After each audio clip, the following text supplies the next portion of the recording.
সবাইকে টার্গেট হাইস করে স্বাগত। চলছে কোয়ান্টিটেটিভ অ্যাপটিটিউডের সমাধান পর্ব। এই সমাধান পর্বে আমরা আলোচনা করছি সরল সুদ নিয়ে। এই সরল সুদে এর আগে কয়েকটি পর্ব হয়েছে, তোমরা আশা করি পর্বগুলো দেখে নিয়েছো। যারা এখন পর্যন্ত দেখোনি অবশ্যই দেখে নিও। আজকের পর্বে আমরা করব 83 থেকে তার পরবর্তী অঙ্কগুলো। তো তোমরা স্ক্রিনে দেখতে পাচ্ছ যে 83 দাগের অঙ্ক যেটা বলেছে, এক ব্যক্তি 5% সরল সুদে 200 টাকা ঋণ নিল। সে 1 বছর শেষে 100 টাকা ফিরিয়ে দিল এবং 2 বছর শেষে তার বাকি পরিশোধ করতে কত টাকা দিতে হবে। তো আজকে যে অঙ্কগুলো করাবো কিন্তু সবই গুরুত্বপূর্ণ অঙ্ক, এবং এই অঙ্কগুলো কিন্তু না দেখলে পরীক্ষা হলে করা সম্ভব হবে না। সেই জন্য প্রথম থেকে ভিডিওটি অবশ্যই দেখো শেষ পর্যন্ত, এবং প্রত্যেকটা অঙ্কে কিন্তু অনেক নতুন কিছু জানতে পারবে। যারা এই চ্যানেলে নতুন তাদেরকে বলবো তাড়াতাড়ি সাবস্ক্রাইব করে নাও, সঙ্গে বেল আইকনটিও প্রেস করতে ভুলো না। তো চলে যাই অঙ্কে বলেছে 83 দাগের অঙ্ক। অঙ্কটার মধ্যে বিশেষ কিছু নেই, খুব সহজেই আমরা ক্যালকুলেশন করে নিতে পারবো। এক ব্যক্তি 5% সরল সুদ 200 টাকা, সরল সুদে 200 টাকা ঋণ নিল। তাহলে আমাদের এই ক্ষেত্রে আমরা আসল পাচ্ছি কত, 200 টাকা, এবং 5% সরল সুদ পাচ্ছি 5% হারে 1 বছরের জন্য যেহেতু বলেছে, এবং বছরের শেষে 100 টাকা ফিরিয়ে দিল। 2 বছরের শেষে তাকে কত ঋণ পরিশোধ করতে হবে সেটা আমাদের এখানে বের করতে হবে। 2 বছরের শেষে তার বাকি ঋণ পরিশোধ করতে কত টাকা দিতে হবে। তাহলে এই অঙ্কের টুইস্টটা কোথায় না, এই যে 100 টাকা ফিরিয়ে দিল, এখানেই টুইস্ট আছে। 200 টাকা নিয়েছিল, 1 বছরের শেষে 100 টাকা ফিরিয়ে দিল, বাকি তার সঙ্গে সঙ্গে সে সুদও ফেরালো, এবং পরবর্তীকালে আর যে সুদটা হবে সেটাও তাকে ফেরাতে হবে। এই নিয়ে টোটাল কত টাকা দিতে হবে সেটা আমরা পাবো। তাহলে যে পরিমাণে টাকা দিতে হবে সেটার পরিমাণটা এখানে আমরা বের করে নেব। সেটা প্রাথমিকভাবে আমরা 100 টাকা এখানে যোগ করব, যেহেতু 100 টাকা ফেরানো হচ্ছে। তার সঙ্গে সঙ্গে আমরা কি করব, এখানে 200 টাকার পিআরটি, তো 200 টাকার ইন্টারেস্ট এখানে 5% হারে এবং 1 বছরের জন্য বাই 100, এইটা যেটা আমাদের সুদ হবে সরল সুদ সেটা সঙ্গে সেটা ফেরাবে, প্লাস পরের বছরে যেটা হবে, যেহেতু 200 টাকার থেকে 100 টাকা ফিরিয়ে দিয়েছে তখন 100 টাকার উপরে হবে, সেটা হচ্ছে কত, 5% হারে এইটা। তো এইটা তাকে পরিশোধ করতে হবে। এই টাকাটা এত টাকা শোধ করতে হবে।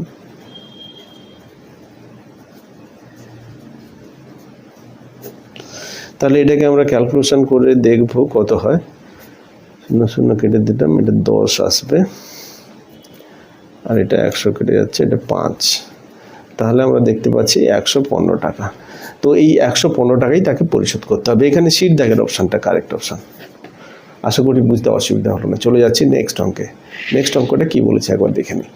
এখানে বলেছে 20,000 টাকা মূল্যের একটি টিভি 1,000 টাকায় 20টি কিস্তিতে পরিশোধ করা হবে। যদি বার্ষিক সুদের হার 6% হয় এবং প্রথম কিস্তি কেনার সময় দেওয়া হয়, তাহলে সুদ সহ শেষ কিস্তি হবে এত টাকা। তো একেবারে নতুন ধরনের অঙ্ক। আমি প্রথমেই বলেছি যে আজকে নতুন ধরনের অঙ্ক, এই অঙ্কগুলো কিন্তু প্র্যাকটিস না করলে পরীক্ষা হলে করা সম্ভব নয়। সেই জন্য প্রথম থেকে শেষ পর্যন্ত অবশ্যই ভিডিওটি দেখবে, এবং এই চ্যাপ্টারের প্রায় শেষের দিকে। তো এই অঙ্কগুলো কিন্তু খুবই গুরুত্বপূর্ণ এবং সেটাকে খুব ভালোভাবে দেখতে হবে। তো এই ক্ষেত্রে আমাদের যে মূল টাকাটা হচ্ছে 20,000 টাকা, সেটাকে কেমনভাবে ইনস্টলমেন্টে দেওয়া হবে না, 20টি কিস্তিতে 20টি ইনস্টলমেন্টে 1,000 টাকা করে দেওয়া হবে, শোধ করা হবে। তো সেখানে এই যে ইনস্টলমেন্টে দিচ্ছে তার জন্য তাকে একটা সুদ দিতে হবে। সুদটা কেমন না, 6% হারে তাকে সুদ দিতে, বছরে 100 টাকায় 6 টাকা সুদ হিসেবে তাকে দিতে হবে। তো প্রথম কিস্তিটা কেনার সময় দেওয়া হবে, এবং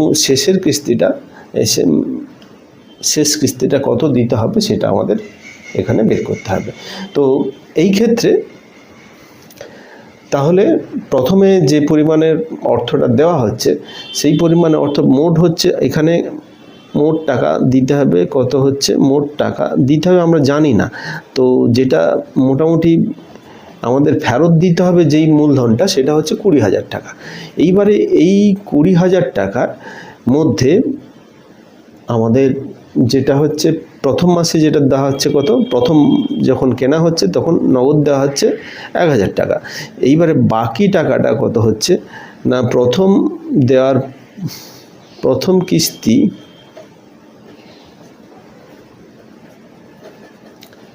দেওয়ার পর বাকি টাকা কত দিতে হবে, সেটা হচ্ছে 20,000 মাইনাস 1,000, তার মানে এটা 19,000। তো এত সব লেখার দরকার নেই, জাস্ট বোঝার সুবিধার জন্য এখানে লিখে দিচ্ছি। তো 19,000 এটা হচ্ছে এই টাকাটা ফেরত দিতে হবে কিস্তিতে, এবং সেই ক্ষেত্রে প্রতি ক্ষেত্রে সুদ কিছুটা করে সেখানে লাগবে।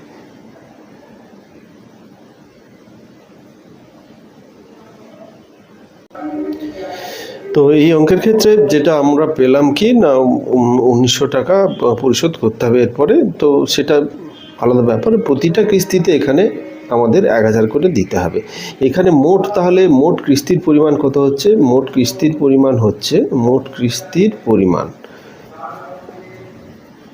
পরিমাণ যেটাকে আমরা এন হিসাবে ধরবো, সেটা সমান হচ্ছে 20টি, এবং বার্ষিক সুদের হার। তো আর এখানে যেটা আছে সেটা কত হচ্ছে না 6%, এটা দেওয়া আছে বইতে, প্রশ্নে দেওয়া আছে। এবং তাহলে 1 মাসের সুদের হার কত হবে, তাহলে 1 মাসের সুদের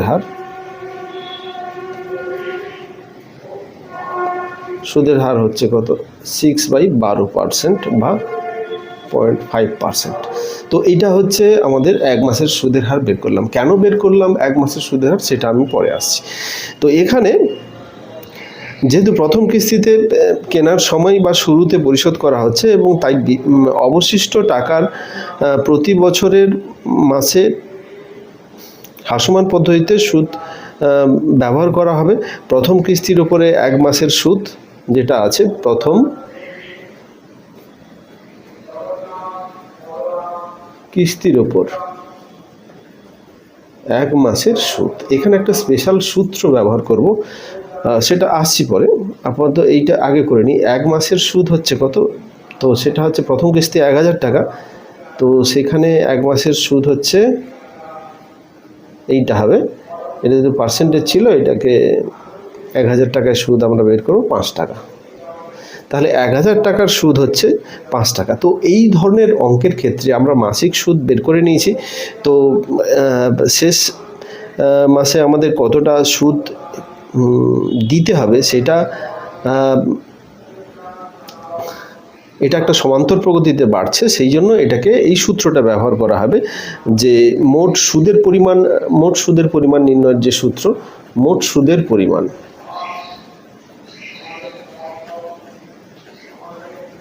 সেটা হচ্ছে কত, n ইন্টু n+1/2। তো n সংখ্যক আমাদের এই ক্ষেত্রে n এর মানটা আমরা পাচ্ছি, n সংখ্যক ইনস্টলমেন্ট যেটা, সেটা হচ্ছে n। তো এই ক্ষেত্রে আমরা কত পাবো না, 20টা ইনস্টলমেন্ট হচ্ছে 20 + 1/2 টোটাল। সেখানে আমাদের সুদ কত হচ্ছে সেটা আমরা বের করতে পারবো। এটা 10 × 21 মানে 210/2 এখানে একটা আছে, আচ্ছা সরি, 20 × 20 × 21 এখানে একটা গুণিতক, সরি, এর সঙ্গে একটা এইটা সুদটা গুণ হবে, হ্যাঁ, এই সূত্রটা গুণ হবে। প্রত্যেকবার তো সূত্রটা থাকছে, সেই জন্য সূত্রটা এর সঙ্গে গুণ হয়ে যাবে। তো তাহলে এটাই হবে আমাদের সুদের পরিমাণ। তাহলে যে পরিমাণে সুদ দিতে হবে, এই যে আমাদের শেষ কিস্তিতে যে পরিমাণে সুদ দিতে হবে, সেটা হচ্ছে গিয়ে কত, সেটা আমরা এখন বের করব। তো এখানে আমাদের যে সুদটা দিতে হতো, এইটা শুধু সুদ বাবদ যেটা দিতে হচ্ছে, আর শেষ কিস্তিতেও আমাদের ওই 1,000 করে যেহেতু ভাগ করা হয়েছে, সেহেতু 1,000 করে দিতে হবে। তাহলে শেষ কিস্তিতে মোট দিতে হবে সমান 1,000 + 1,050, তার মানে 2,050 টাকা। এটাই হচ্ছে আমাদের উত্তর। তো শেষ কিস্তিতে দিতে হবে 2050 টাকা। এখানে বির দাগের অপশানটা কারেক্ট অপশান। তাহলে এই ক্ষেত্রে খেয়াল রাখতে হবে, এই ধরনের এটা পার্টিকুলার অঙ্ক, এই ধরনের অঙ্কের ক্ষেত্রে সরল সুদের কথা যদি বলা থাকে সেই ক্ষেত্রে আমরা প্রথমে স্বাভাবিক সংখ্যার যোগফলে যে সূত্রটা সেটা বসাবো, তার সঙ্গে মান্থলি যে সুদের পরিমাণটা হচ্ছে ওই নির্দিষ্ট ইনস্টলমেন্টের উপরে সেটা গুণ করলে আমরা পেয়ে যাব যে মোট এখানে সুদটা আমাদের কত দিতে হবে, এবং তার সঙ্গে আসল যোগ করলে আমরা সহজে শেষ কিস্তিতে কী পরিমাণ টাকা দিতে হবে সেটা আমরা পেয়ে যাব। এরপরে চলে যাচ্ছি পরবর্তী অঙ্কে। নেক্সট অঙ্ক কী বলেছে একবার দেখে নিই। এখানে বলেছে একটি কম্পিউটার 39,000 টাকা নগদ দামে অথবা 17,000 টাকা নগদ কিস্তির সাথে 4,800 টাকার 5টি মাসিক কিস্তিতে পাওয়া যায়। কিস্তির লেনদেনে সুদের হার কত? তো আমাদের এখানে সুদের হারটা বলা নেই, সেই সুদের হারটাকে আমাদের বের করে নিতে হবে। তো এই সুদের হারটা বের করতে গেলে এখানে আমাদের তাহলে কিভাবে করা যায় সেটা আমরা দেখে নেওয়া যাক। তো এখানে আমরা প্রথমে ডাটাগুলোকে কালেক্ট করব। ডাটাগুলোর মধ্যে এখানে যেটা হচ্ছে যে নগদ মূল্য বা আমরা ক্র্যাশ প্রাইস যেটা, সেইটা আমরা এখানে কত হচ্ছে দেখতে পাচ্ছি যে 39,000 টাকা। এরপরে যেটা ডাউন পেমেন্ট করতে হচ্ছে নগদ কিস্তি, যেটা মানে ওটাকে ফুল পেমেন্ট নগদ দামে অথবা ফুল পেমেন্ট না করে 17,000 টাকা নগদ কিস্তিতে দিতে হবে। তাহলে ডাউন পেমেন্ট, ওইটাকে বলে ডাউন পেমেন্ট, কেনার সময় যে পেমেন্টটা করতে হয় নগদে। তো এই ডাউন পেমেন্টটা কত হচ্ছে, সেটা হচ্ছে 17,000 টাকা। তারপরে বাকি যে অংশটা থাকবে সেটা কিস্তিতে পরিশোধ হবে। তাহলে বাকি ঋণের পরিমাণ যেটা হচ্ছে সেটা হচ্ছে কত না, ঋণের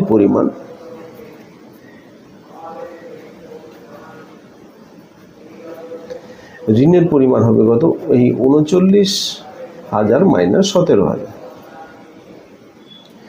তাহলে থাকছে কত, এটা 22,000 টাকা। এই 22,000 টাকাটা কিন্তু শোধ করতে হবে, যেখানে মাসিক কিস্তি হচ্ছে কত, মাসিক কিস্তি। তো আমরা প্রথমে এইভাবে ডাটাগুলোকে যদি সাজিয়ে নিই তাহলে খুব সহজে কিন্তু অঙ্কটা করে নিতে পারবো। এটা হচ্ছে মাসিক কিস্তি, এবং সেখানে কিস্তির সংখ্যাটা যেটা হবে, যে কিস্তির সংখ্যা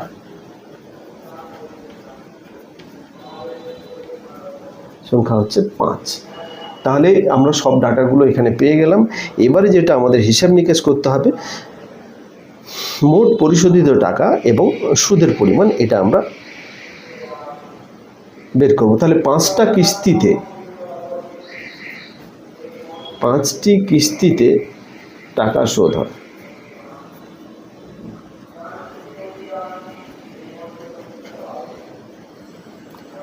শুধু কিস্তি বাবদ যেটা এখানে 4,800 গুণিতক 5, এইটা, তাহলে এইটা যদি আমি প্রথমে গুণ করে দিই তাহলে এটার ক্ষেত্রে এটা আসবে কত, 24,000 টাকা। এই ক্ষেত্রে আমাদের 5টা কিস্তিতে মোট দিতে হচ্ছে। তাহলে তাহলে সুদের পরিমাণটা কত হবে, মোট সুদের পরিমাণ এখানে আমাদের এমনি আমরা আগে যেটা হিসাব করছি সুদ ছাড়া, তো তাহলে কিস্তির অংশটা যদি হিসাব করি তাহলে আমরা সুদের পরিমাণ বিয়োগ করলে আমরা সুদের পরিমাণটা পেয়ে যাব এখানে 24,000। সেখান থেকে আমাদের এখানে হয়েছিল কত, 22,000 ঋণের পরিমাণ ছিল। তাহলে দিতে হচ্ছে 2,000 টাকা, সেইটা হচ্ছে আমাদের সুদ বাবদ দিতে হচ্ছে। এই গেল প্রথম ধাপের হিসাব। এবারে যদি এটাকে দ্বিতীয় ধাপের হিসাব করি, এই সুদটা আমাদের মেটাতে হবে, তাহলে প্রথম মাসের শুরুতে বকেয়া যে 22,000 টাকা ঋণ ছিল, সেই 22,000 টাকা আসল হচ্ছে ওইটা, এবং দ্বিতীয় মাসের ক্ষেত্রে তাহলে 4,800 দেওয়া হচ্ছে। সেক্ষেত্রে 22,000 থেকে আমরা 4,800 বিয়োগ করব, যেটা হবে সেটা। আবার তৃতীয় মাসের ক্ষেত্রে আবার ওই যেটা থাকবে বিয়োগফল, সেখান থেকে 4,800 বিয়োগ করব, যেটা হচ্ছে সেটা। তারপর চতুর্থ মাসের যেটা আমরা বিয়োগফল থাকবে সেখান থেকে 4,800 বিয়োগ করব। এইভাবে বিয়োগ করতে থাকব। যতক্ষণ পর্যন্ত না 4800-এর নিচে যতক্ষণ পর্যন্ত এটা নেমে যাচ্ছে ততক্ষণ পর্যন্ত এইভাবে বিয়োগ করতে করতে থাকবে। তো এইভাবে ক্যালকুলেশন এগিয়ে নিয়ে যেতে হবে। এখানে অঙ্কটা একটু বড় হবে, তো বিশেষ অসুবিধার কিছু নেই। তাহলে প্রথম মাসে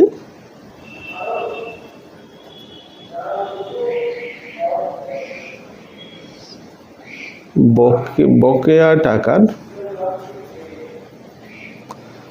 22,000 টাকা।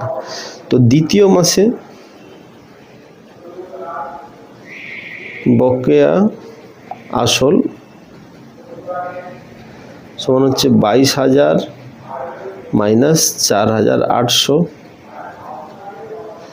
সমান কত হচ্ছে না 17,200 টাকা। আবার তৃতীয় মাসে ওই একই রকমভাবে তৃতীয় মাসে 17,200 থেকে আবার আমি বিয়োগ করব 4,800 টাকা। সেখানে কত আসবে না সেখানেও আসবে ওইভাবে 12,400 টাকা। আবার তারপরের মাসে চতুর্থ মাসে ওই একই রকমভাবে 12,400 থেকে 4,800 বিয়োগ করব। এখানে যদি বিয়োগফল আমরা পাবো কত 7,600। এখনো পর্যন্ত কিন্তু এইটা এই যেটা আমরা প্রতি মাসে দিচ্ছি তার চেয়ে বেশি আছে। এরপরে পঞ্চম মাসে, তাহলে পঞ্চম মাসে 7,600 থেকে 4,800 বিয়োগ করব। এখানে থাকবে কত 2,800 টাকা।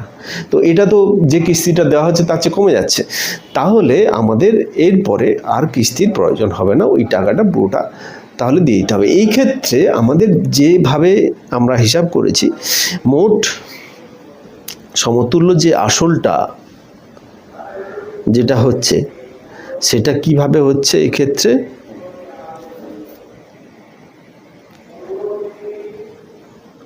সেটা আমরা তাহলে এই যে প্রথমে 22,000 তার সঙ্গে 17,200 তার সঙ্গে 12,400 তার সঙ্গে 7,600 তার সঙ্গে 2,800 তার এইটা আর নেই, তো এইটাকে যোগ করব। এটাকে যোগ করলে পুরো ক্যালকুলেশন যদি করি এটা তাহলে দাঁড়াবে কত 62,000। এই যে 62,000 টাকাটা হচ্ছে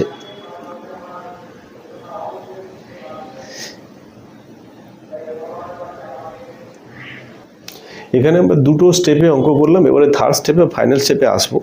তো এইখানে আসার আগে আমরা যেটা বলছি যে এখানে যে সুদটা আমরা লাস্টে 2,000 টাকা সুদ মোট দিতে হবে, এটা কোন আসলের উপর বা কিভাবে ওই সুদটা আসছে না এই যে টোটাল আমরা আসল হিসাব করলাম সেই আসলের উপর, মানে টোটাল যে আসল 62,000 টাকা হচ্ছে তার উপরে কিন্তু ওই সুদটা সরল সুদটা আমরা পাচ্ছি 2,000 টাকা। এটাই এর মূল বস্তু, এবং সেখান থেকে আমাদের বের করতে হবে কি সুদের হার। তো এই ক্ষেত্রে যেটা আমাদের এই যে ডাটা পেলাম, এইবারে আমরা সুদের যে হিসাবটা করব, এই 200 টাকা সুদ পাওয়া যাচ্ছে এই আসলের উপর বেশ করে, যেখানে 1 বছরের ক্ষেত্রে হবে, এবং সেখানে আমরা সুদের পরিমাণটা বের করব।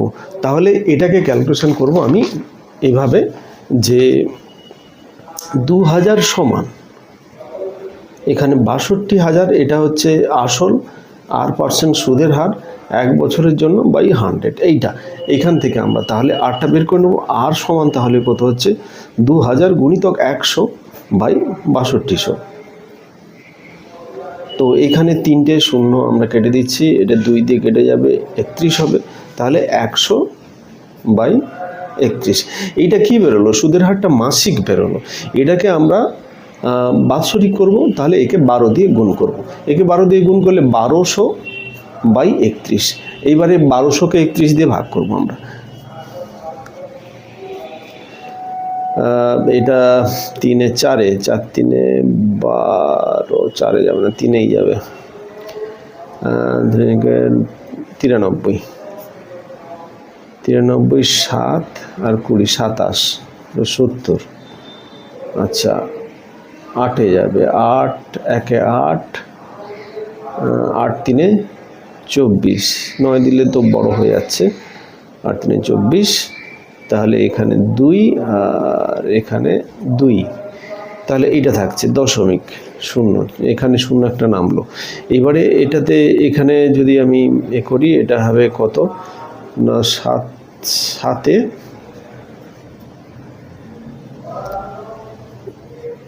এইটা 3, তো এইটা তাহলে আমাদের এটার কাছাকাছি যে উত্তরটা সেটাই হবে 38.7 এবং 7 এইটাই, তাহলে এটাই হবে আমাদের উত্তর। এর উত্তর হবে কত, ডির দাগের অপশানটা, যে 38.71।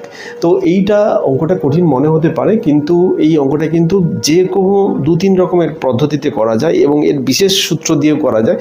সব কিছুর যা সূত্র আছে, যা বুদ্ধি আছে, সবের ক্ষেত্রে সবচেয়ে বেস্ট প্রসেসটা হচ্ছে এটা। এর চেয়ে ভালো প্রসেস নেই, এর চেয়ে অন্য 2-3 রকম প্রসেসে এটা করা যায়, সে সব প্রসেসই কিন্তু একটু বড় হবে এবং কঠিন হবে। তো সেই ক্ষেত্রে এই ধরনের অঙ্ক কিন্তু একটা স্পেশাল টাইপের অঙ্ক অবশ্যই জেনে রাখবে। একবার না বুঝতে পারলে এটা বারবার রিপিট করে দেখতে থাকো, আশা করি এটা বুঝতে অসুবিধা হবে না। চলে যাচ্ছি নেক্সট অঙ্কে। নেক্সট অঙ্কটা বলেছে 86 দাগের অঙ্ক, দেখে নিই কী বলেছে। এর অঙ্ক বলেছে যদি সুদের হার 2% বৃদ্ধি পায়, কোনো আসল থেকে প্রাপ্ত সরল সুদ 108 টাকা বৃদ্ধি পায়। যদি সময়কাল 2 বছর বৃদ্ধি পায়, তবে ওই একই আসলের সরল সুদ 180 টাকা বৃদ্ধি পায়। আসল হলো এখানে, এটা অঙ্কটা কিন্তু সম্পূর্ণ নতুন ধরনের অঙ্ক এবং এই যাবৎ যতগুলো অঙ্ক করা আছে একবার আলাদা অঙ্ক, অথচ খুবই গুরুত্বপূর্ণ অঙ্ক। এই ধরনের অঙ্ক কিন্তু পরীক্ষায় খুবই আসে। অঙ্ক ক্যালকুলেশনে খুব বড় নয়, অথচ কিন্তু মাথা খাটানোর ব্যাপার আছে এখানে। তো এখানে দুটো কন্ডিশান আছে। একটা হচ্ছে কি, যে প্রথমে 2% সুদের হারটা বৃদ্ধি পাচ্ছে, সেটা একটা কন্ডিশান। আর একটা হচ্ছে সময়টা বৃদ্ধি পাচ্ছে 2 বছর, সেটা একটা কন্ডিশান। দুটো কন্ডিশানে আমাদের যেটা একটা সরল সুদের পরিমাণ 108 হচ্ছে আর একটা সরল সুদের পরিমাণ 180 হচ্ছে। দুটো আমরা আননোন রাশি, দুটো আননোন রাশি থেকে এখানে দুটো ইকুয়েশন পাবো, সেখানে তাকে সমাধান করে এর দুটোর মান বের করব। দেখা যাক এটা কিভাবে করা যায়। প্রথমের অংশটা, তাহলে যে অংশটা আমরা পাচ্ছি, এই ক্ষেত্রে আমরা ধরে নিচ্ছি কি, ধরি সুদের হার যেটা জেনারেলভাবে ধরা হয় আর, এবং সময় আমরা ধরে নেব যেটা হচ্ছে টি, এই দুটো। এইবারে দুটোর ক্ষেত্রে কিন্তু 2 করে বাড়ানো হচ্ছে। তাহলে কন্ডিশন, প্রথমে আমরা সুদের হারটা বাড়িয়ে যে কন্ডিশনটা 1 নম্বর কন্ডিশন যেটা আমরা পাচ্ছি, এখানে আসল একটা ধরে নিই। আসলের উপরে ক্যালকুলেশন আমাদের করতে হবে, সেই ক্ষেত্রে আসলটা আমরা পি ধরছি এক্ষেত্রে। তাহলে প্রথম ক্ষেত্রে আমরা পাচ্ছি কত, পি ইন্টু r+2। এখানে সুদের হারটা বাড়ছে, প্রথমে সুদের হারটা বৃদ্ধি পাচ্ছে, তো সেক্ষেত্রে সময়টা এখানে ফিক্সড। এটা মাইনাস আমরা যেটা বৃদ্ধি না পাই, যেটা আমাদের হচ্ছে, সেটা আমরা এর থেকে বিয়োগ করব। বিয়োগ করলে যে বাড়া অংশটা আছে সেই অংশটা পাবো। এটা একটা কন্ডিশান গেল। এবং দ্বিতীয় কন্ডিশনের ক্ষেত্রে ওই একই রকমভাবে করব আমরা, আরটা সেখানে ফিক্স থাকবে, টিটা বৃদ্ধি পাবে, তো সেখান থেকে আর একটা কন্ডিশান আমরা সেক্ষেত্রে পাবো। এটাকে আমরা ক্যালকুলেশন করে নিই আগে। এটা ক্যালকুলেশন করলে এক্ষেত্রে কি পাচ্ছি,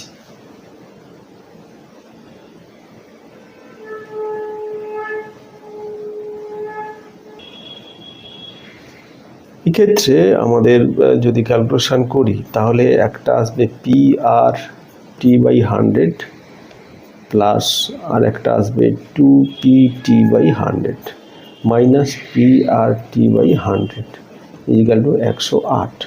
তাহলে এই দুটো কেটে যাচ্ছে, থাকছে এটাকে আমি PT যদি করি, এটা 50 দিয়ে গুণ হয়ে যাবে, 108 গুণিতক 50।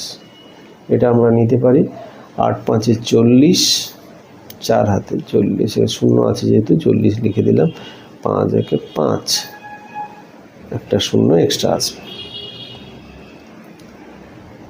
তো এই গেল, এইটা হচ্ছে পিটি সমান এটা 1 নম্বরে। এবারে 2 নম্বর কন্ডিশন থেকে আমরা দ্বিতীয় ইকুয়েশনটা পাবো। 2 নম্বর কন্ডিশনটা কি হচ্ছে না, 2 নম্বর কন্ডিশন হচ্ছে কি না, পি এখানে আরটা তো একই থাকবে, টিটা 2 বছর বাড়লো বাই 100 মাইনাস PR/T, এটা সিম্পল যেমন আছে তেমন থাকবে। এটা সমান হচ্ছে কত, 180 আমাদের এক্ষেত্রে বলা আছে।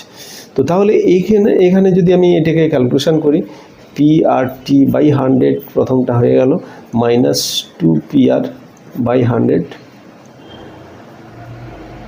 এই প্লাস -PR/100 ইজিক্যাল টু 180। এটা কেটে যাচ্ছে, থাকছে তাহলে কত না PR ইজিক্যাল টু, আমি একবার করে দিচ্ছি, 50 দিয়ে গুণ হবে 180 গুণিত 50, তাহলে 90 আর হচ্ছে 90 00 9000। এটা 2 নম্বর গেল। তাহলে আমরা দুটো ইকুয়েশন পেলাম। এইবারে এই দুটো ইকুয়েশন থেকে আমরা এখানে দুটো মান বের করব। এই দুটো থেকে দুটো মান আমরা বের করে নেব। দেখা যাক, দুটো ইকুয়েশনকে আমি পাশাপাশি লিখব। একটা হচ্ছে কত না PT সমান হচ্ছে 5400 এইটা, আর একটা হচ্ছে PR সমান হচ্ছে কত না 9000। এবার ইন্টারেস্টিং জিনিস হচ্ছে এই দুটো থেকে আমরা দেখব যে এখানে আমরা কিভাবে বের করব। এইখান থেকে আমি দুটো থেকে পির মান বের করব, সেখান থেকে টি আর আর এর একটা সম্পর্ক পাবো। দুটোর মান পির মান বের করে দিলাম, টি আর আর এ আসবে, দুটোকে সমান করে দেবো, টি আর এর একটা সম্পর্ক পাবো। কিন্তু পিটা পাবো কোথা থেকে? আমাদের এই ক্ষেত্রে পিটা তো বের করতে হবে। পিটা পাবো কোথা থেকে না পি পাওয়ার কিন্তু দুটোর ক্ষেত্রে পি পাওয়ার কোনো রাস্তা নেই। এই ক্ষেত্রে পি পাওয়া যেতে পারত যদি এই ক্ষেত্রে এইটা আর এটার মধ্যে যে কোনো একটা দেওয়া থাকতো, তাহলে না হলে কিন্তু এই দুটো ইকুয়েশন থেকে আমরা ভাগ করতে পারি, একে যোগ বিয়োগ করতে পারি, যাই করি না কেন পি কোনোভাবে বেরোচ্ছে না। তাহলে এই ক্ষেত্রে এমন কিছু ডাটা দেওয়ার প্রয়োজন ছিল, সেই ডাটাটা এখানে দেওয়া নেই। সেই জন্য এখানে কি হবে উত্তর না তথ্য অসম্পূর্ণ। এই একটা ভালো অঙ্কের ক্ষেত্রে তথ্য অসম্পূর্ণ থাকার জন্য এই অঙ্কটা কিন্তু কমপ্লিট হলো না। কিন্তু এই ধরনের, এই ক্ষেত্রে বলে রাখি, পরীক্ষায় অনেকে মনে করলো যে এটা তাহলে অঙ্কটা ভুল আছে, না এমনটা নয়। অনেক সময় চেক করতে বলে যে তথ্য অসম্পূর্ণ, এটা কিন্তু কোনো কোনো সময় উত্তর ঠিক হতে পারে। এইভাবেই অঙ্কটা দেওয়া থাকে। তো সেইটা চেক করার জন্য যে অঙ্ক সম্পর্কে কতটা ধারণা আছে। তো সেক্ষেত্রে এটা অঙ্কটা ভুল বলবো না, অঙ্কটা ঠিক আছে, কিন্তু এটাতে যদি পার্টিকুলার কোনো উত্তর দরকার হতো তাহলে কিন্তু এই দুটোর মধ্যে যে কোনো একটা দিতে হতো। এই ক্ষেত্রে উত্তর আমরা ডির দাগের অপশানটা কারেক্ট, তথ্য অসম্পূর্ণ। তো আজকে একটু অন্য ধরনের অঙ্ক হলো। তোমরা যারা ভিডিওটি প্রথম থেকে দেখছো তাদেরকে অসংখ্য ধন্যবাদ। এই চ্যানেলের সঙ্গে যারা আছো এবং যারা নতুন তাদেরকে বলবো তো তাড়াতাড়ি সম্ভব চ্যানেলটিকে সাবস্ক্রাইব করে নাও। এই ধরনের ভিডিওটি আসতে থাকবে, এই ধরনের ভিডিওগুলো এবং এই ধরনের সিরিজ চলতে থাকবে। যদি ভিডিওটি ভালো লাগে অবশ্যই বন্ধুদের মধ্যে শেয়ার করো, লাইক করে দিও। তো আজকে এই পর্যন্তই, পরবর্তী ভিডিওতে আবার।